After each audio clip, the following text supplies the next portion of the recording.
Hey guys, welcome back to another Friday Fireside Chat. Today, I'd like to take some time to talk about maintaining your healthy boundaries, how to release doubt, and then hold your boundaries.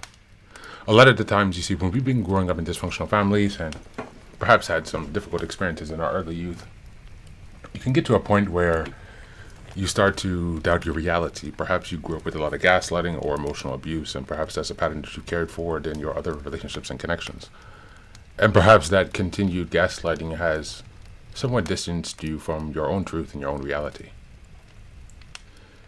Today, in this week, we're looking at the importance of releasing that doubt and trusting your own self, your own emotions, because that is the foundation by which you can establish your boundaries. Something that I've noticed in my separation from my family, cutting them off, is that, because there was a lack of genuine mirroring and reflection and connection at a deep level, I often wonder, was it as bad as it is? And maybe I missaw things, or maybe I'm judging too harshly, maybe my expectations are too high. But the bottom line is, after 15 years, nothing has changed in these dynamics. Despite my raising objections or concerns to them directly, they showed a lack of engagement and concern. And that is the answer. For your parents who might not be showing any concern for your well-being or your safety or your life, stop doubting yourself and draw the boundary. Same for friends. Fake friends who say that they support you but are silently envious and jealous, bitter, perhaps plotting behind your back.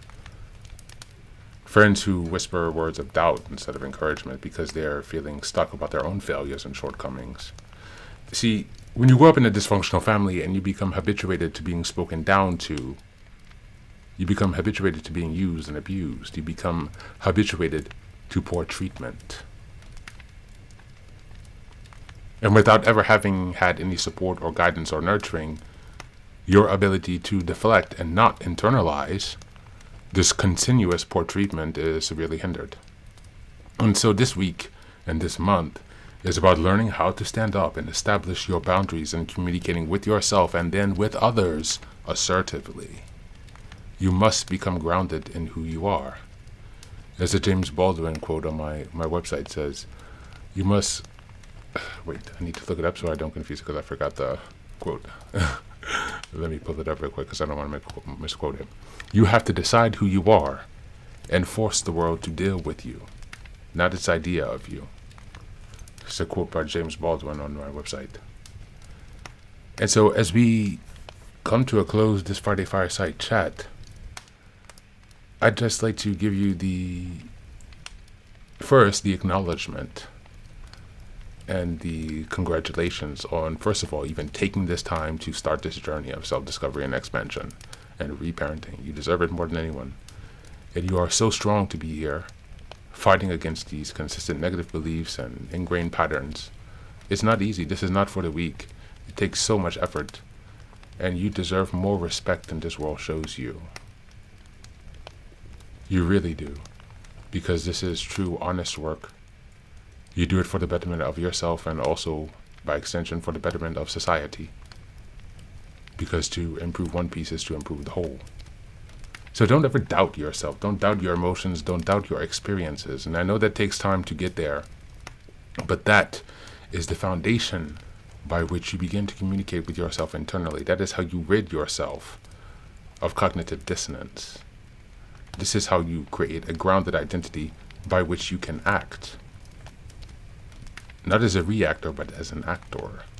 Because you see, in life, we have been fed this false assumption that influence and manipulation are negative, bad, we shouldn't do it, only quote-unquote toxic people do that, but darling, life is about influence.